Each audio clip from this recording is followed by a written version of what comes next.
ओम नमः शिवाय भक्तों। आज हम आपको आठ मुखी नेपाली रुद्राक्ष के बारे में बता देने जा रहे हैं।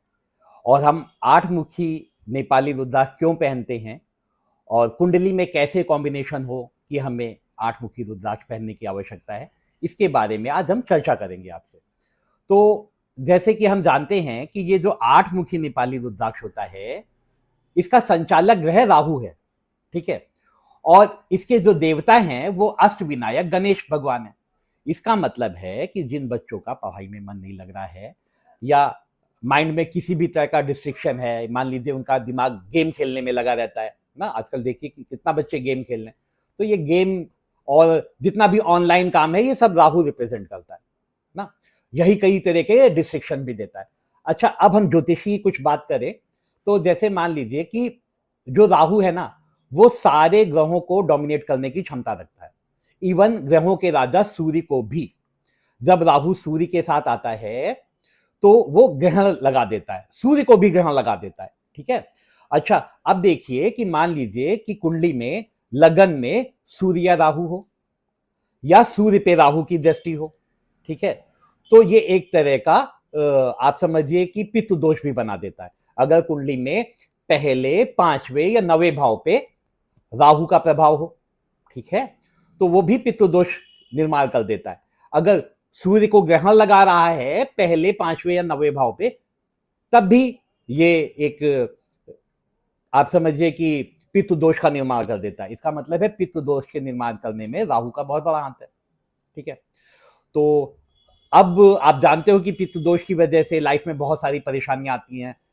घर में विवाह नहीं हो रहा है, मंगल कार्य नहीं हो रहे हैं, विवाह हो गया है तो बच्चे नहीं हो रहे हैं, घर में सारी सुख सुविधाएं हैं, सारी संपन्नता है, लेकिन घर में लोग सुखी नहीं है, कलह है ना। तो इस सब चीजों का कारण राहु है और उसका बेस्ट उपाय ये आठ मुखी नेपाली रुद्राक्ष हो सकता है, जो कि स्वयं अष्ट विनायक का रूप भी है। अच्छा, अब देखिए कि मान लीजिए जैसे मैंने कहा कि राहु सूर्य के साथ बैठा है, तो राहु सूर्य के साथ एक ग्रहण योग बना रहा है। अच्छा, अच्छा, सूर्य जैसे आप जानते हो ये आत्मा का कारक है, आत्मविश्वास का कारक है। तो इसका मतलब है इस ग्रहण योग में आपके आत्मविश्वास में कमी हो सकती है। ठीक है। तो कभी कभी ऐसा होता है जैसे सूर्य तो पिता के कारक भी है, तो पिता से संबंध खराब हो सकते हैं, या ये तो शासन का कारक भी है, तो शासन से संबंध खराब हो सकते हैं ना। तो इनको कैसे सुधारोगे आप? इसको जस्ट ये एक आठ मुखी नेपाली यूज कर सकते हो। चंद्रमा के साथ भी ऐसे ही ये ग्रहण योग बनाता है, इससे आपका मन खराब होता है, क्योंकि चंद्रमा मन का कारक है, मां का कारक है ना। तो इसका मतलब है अपने मां से संबंध अच्छे करने के लिए, अपने मन को अच्छा करने के लिए आप आठमुखी पहन रहे हो। अच्छा, जैसे मान लीजिए कि ये राहु मंगल के साथ आ जाए, मंगल के साथ आएगा तो अंगारक योग बनाएगा। तो इसका मतलब है जो मंगल है वो छोटे भाई का कारक है, जमीन का कारक है, साहस का कारक है ना। अगर इन चीजों में आप लैग कर रहे हो तो भी आपको आठ मुखी रुद्राक्ष पहनना है। ठीक है। अब जैसे बुध पे आ जाओ, तो बुध पे ये जांतु योग बनाता है ना। तो इसका मतलब है हमारा बुद्धि जितना हिसाब से काम करना चाहिए उतना नहीं करता है, ऑन द स्पॉट हम उतना निर्णय नहीं ले पाते हैं, तो वहां पे भी हमें आठ मुखी रुद्राक्ष धारण करना है। ठीक है। अब मान लीजिए बुध के बाद हम बात करेंगे, चर्चा करेंगे बृहस्पति की। अगर राहु बृहस्पति के साथ आ जाए ना, तो ये गुरु चांडाल योग बना देता है। अच्छा, गुरु चांडाल योग बनाने से क्या होता है, इन जनरल मैंने बहुत सारी कंसल्टेंसी करते हैं तो हमने देखा है कि जिनकी कुंडली में इस तरह का योग बनता है उसमें एक बहुत इंटरेस्टिंग चीज होती है कि व्यक्ति जिस चीज की स्टडी करता है बाद में उस चीज का काम नहीं करता। मान लीजिए कि कोई व्यक्ति इंजीनियर है, वो मैकेनिकल इंजीनियर है ना, लेकिन आप पूछोगे क्या कर रहे हो तो वो कहेगा कि मैं आईटी सेक्टर का काम कर रहा हूं ना। मान लीजिए कोई एमबीबीएस है लेकिन वो आईएएस है, मतलब उसने पढ़ाई तो एमबीबीएस की थी लेकिन आज की डेट में वो काम प्रशासन कर रहा है ना। इस तरह की चीजें भी होती हैं। तो इसके लिए भी हमने कहा कि आप आठ मुखी नेपाली रुद्राक्ष पहनोगे ना। अब जैसे मान लीजिए कि राहु शुक्र के साथ आ जाए, तो शुक्र के साथ आता है तो एक तरह का लंपट योग बनाता है ना। तो इन लोगों का दिमाग, आप समझ रहे हो कि लंपट योग से क्या मतलब है कि अपोजिट सेक्स पे ज्यादा रहता है ना। तो अगर ऐसा योग है तब भी आपको ये आठमुखी नेपाली रुद्राक्ष धारण करना है। अब इसके बाद आएगा शनि। अच्छा, शनि और राहु साथ में आ जाए, अगर शनि और राहु साथ में आ जाएंगे तो इसे कहते हैं शापित योग, इसी को कहते हैं नजर दोष ना।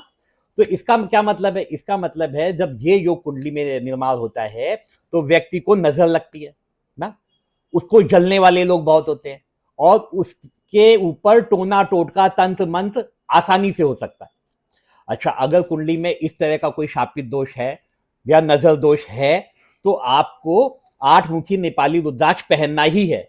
और क्योंकि ये शनि और राहु दोनों की युति से बन रहा है तो आपको साथ में एक 7 मुखी नेपाली रुद्राक्ष भी पहनना है। तो इसका मतलब है कि कुंडली में राहु जिस ग्रह को भी ग्रसित कर रहा है, आप देख लो सभी को ग्रसित करने की क्षमता रखता है। तो इसका मतलब है कि आपके पास कुंडली है तो आप 8 मुखी नेपाली रुद्राक्ष पहन ही रहे हो, क्योंकि आप जान रहे हो कि कुंडली में क्या दिक्कत आ रही है राहु से। ठीक है। अच्छा, आपके पास कुंडली नहीं भी है तो मैंने आपको सभी ग्रहों के बारे में बताया, इससे आप एक मोटा मोटा अनुमान लगाते हो कि भाई हाँ, राहु कुंडली में कुछ गलत करने की क्षमता रखता है। तो आप सीधी सी बात है, आप एक 8 मुखी नेपाली रुद्राक्ष पहन लो, राहु के जो निगेटिव प्रभाव होंगे वो तो खत्म हो ही जाएंगे, और साथ में इसके देवता जो कि स्वयं अष्टविनायक गणेश भगवान है, उनका आशीर्वाद मिल जाएगा। तो इसका मतलब है सभी व्यक्तियों को यत्न पूर्वक 8 मुखी नेपाली रुद्राक्ष तो धारण ही करना चाहिए। अच्छा, इसके अलावा हमारे पास आपको 8 मुखी इंडोनेशिया रुद्राक्ष की ब्रेसलेट भी मिल जाएगी। आप अगर चाहें तो ब्रेसलेट के रूप में पहनना चाहें तो इसका ब्रेसलेट भी पहन सकते हैं। अगर आप राहु के मंत्रों का जाप करना चाहते हो तो उसके लिए हमारे पास 8 मुखी इंडोनेशिया की माला भी अवेलेबल है। ठीक है, आप वो भी ले सकते हो। ठीक है, तो आज हमने आपको चर्चा की, ज्योतिषी चर्चा की 8 मुखी नेपाली रुद्राक्ष के बारे में। आशा करते हैं कि आपको ये जानकारी पसंद आई होगी। अगर आपको ये जानकारी पसंद आई तो प्लीज आप हमारे चैनल को लाइक करें, सब्सक्राइब करें और अपने दोस्तों को, अपने जानने वाले रिश्तेदारों को जरूर शेयर करें। धन्यवाद जी। मैं आपको अपने बारे में भी जानकारी दे दूं, मैं आचार्य डॉक्टर सर्वप्री, मैंने कई उपाधियां ज्योतिष की फील्ड में ली हैं, ज्योतिष रत्न, ज्योतिष भूषण, ज्योतिष प्रभाकर, इवन मेरी पीएचडी भी है रत्न रुद्राक्ष के ऊपर ना। तो इसके अलावा हम ऑनलाइन कंसल्टेंसी भी करते हैं, कई बड़े प्लेटफॉर्म पे भी हम ऑनलाइन कंसल्टेंसी करते हैं। लेकिन इस वीडियो के माध्यम से भी अगर कोई हमसे ऑनलाइन कंसल्टेंसी करना चाहे तो दिए गए नंबर पे एक छोटा सा शुल्क देके हमसे ऑनलाइन कंसल्टेंसी भी कर सकता है। धन्यवाद।